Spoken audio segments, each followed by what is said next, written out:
take what fits and leave what doesn't. Cards we ask about this time. Card reading for the collective, for the new moon. What is it to focus on as we hearken into this new year, this calendar new year, as we renew our vows to ourselves, as we let ourselves look deeply in, as we're in this time of cocoon, of reflection. What is the message you have for us today?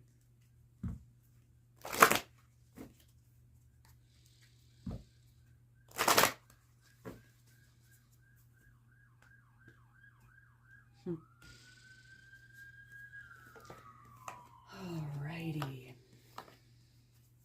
So the first card that we have is in the receding position, whatever theme is going to be leaving in your life right now, or something that you've already completed. And we have Astrilled. Love, fire, sensuality, and fertility. This card is all about letting the love another person gives to us spark our own fire of love inside of ourselves. This is about letting ourselves give ourselves permission to receive the love that others give us, not only receive it, but let it amplify our own self-love. To recognize that these people love us because we are worthy of being loved, and to let ourself recognize the worth inside of us. This is something that you have done. This card also speaks to the chaos that happens in new love, that honeymoon phase. So that chaos of whatever has been happening in your love life, this journey of loving yourself that you've entered into, the chaos of that is going to be receding in this upcoming moon phase. This is the card of the dark moon, what you most need to be aware of. Oof! Blood month. Sacrifice, offerings, decision. Blood month says that to offer something up to sacrifice, we mark it as sacred. We honor the place that it has had in our life, and we also recognize that its time is over, and for us to be able to receive the next era, for us to go on to the next chapter, the next book, we must finish the old one.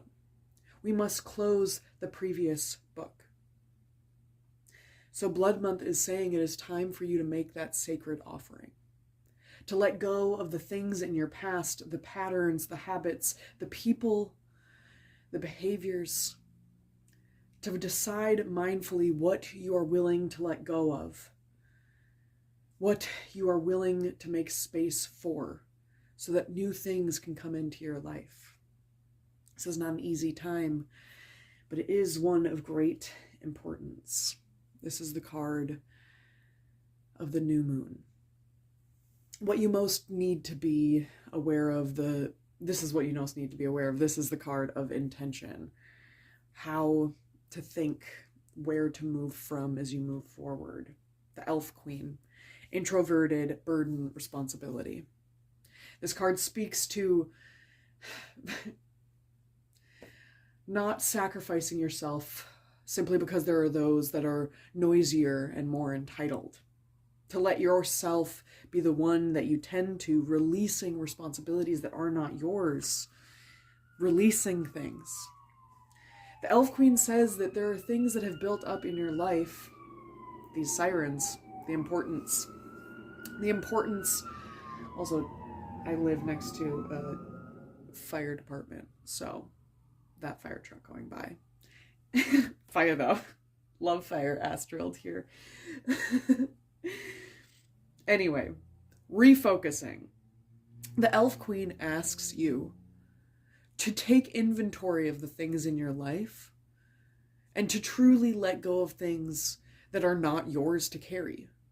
Belief systems, burdens, responsibilities, anything that feels too heavy and blocks your ability to see the path forward, let it go.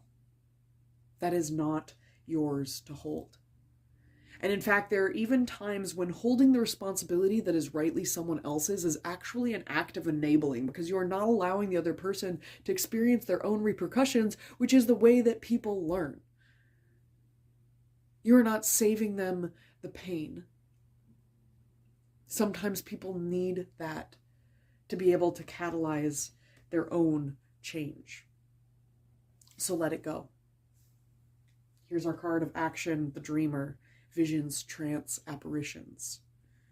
Intention being let go of the things that is not yours, that is making it hard to see your path forward, and your action card of your dreams. Focus on those. Focus on you. Change something about your appearance or the appearance of spaces that you spend a lot of time in so that it more fully reflects the life that you are wanting to build.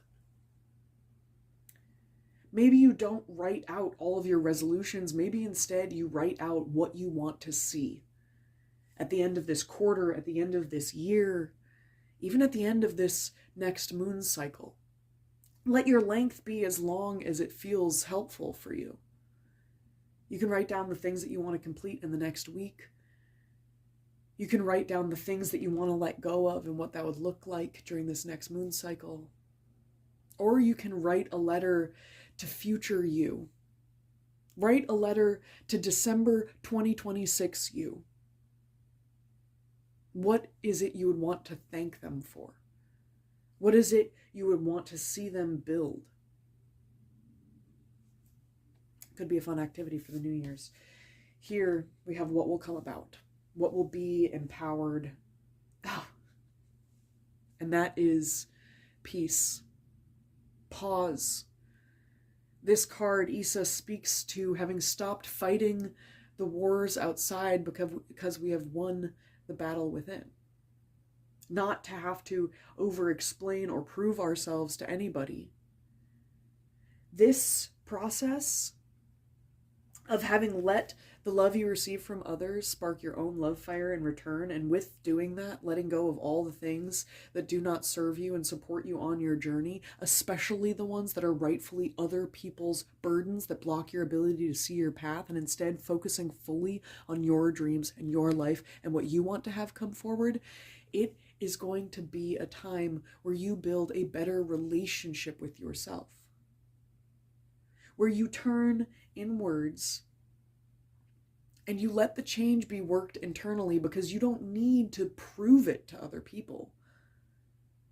You don't need to prove that you're capable of your dreams. You don't need to announce that you're letting things go. There's a really beautiful poem called She Let Go by Reverend Sapphire Rose, and it says, like a tree, like a leaf falling from a tree, she let go. It speaks to how you don't need to write in the paper or do some giant 5-step routine or whatever it is to just let go. It can be as simple as taking a breath, pausing, reminding yourself that you're letting go, that it is somebody else's and it does not align with your vision, and then just letting it go. Just hands up and walk away. It's a time of cocoon. It's clearly a very icy card, which is great for this winter. Underneath, we have the Wizard. Rune King, Wise One, Counselor. The Wizard says that you know what you got going on. You are strong and powerful in your magical beliefs about yourself and in your practice. You're not afraid of hiding it anymore. You're not afraid of the people that might push back against it, because you know that there are those around you that love you. And what's more, you love this about yourself. So you can let go. You can let go of all the judgments, all the quarrels, all the ancestral trauma of your witch wound, whatever it is. You can just let it go, and it doesn't have to be a big thing. Letting go doesn't have to feel like this huge waterfall crashing over top of you. Letting go can be as simple as breathing. It can feel as subtle as a breath that returns us to the home within ourselves. So take a moment and breathe.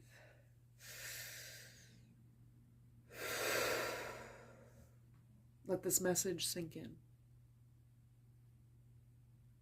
Take some time after this to journal about it, to write down what your dreams and your goals are. Perhaps you write down whatever it is you're letting go, and you just unceremoniously throw it away in the trash or the recycling. Maybe you rip it up. You could burn it if you want. Whatever you do, just let it go. And if it's particularly hard to let things go, remember that what you're letting go of, the fact that you are sacrificing it for the next chapter, is honoring the importance that it has had in your life. I love you, and I hope this helped. If you want a more personalized reading from me, you can click the link in the description and you can book a session with me. If you want to see an extended version of this, I'm going to be pulling some additional cards, maybe some runes, maybe some readings, and be posting that on my Patreon, patreon.com/rainbow, spelled my way, RANEBO. That will also be in, a link for that will also be in the description. You can follow me on all my socials, yada yada, you know all that.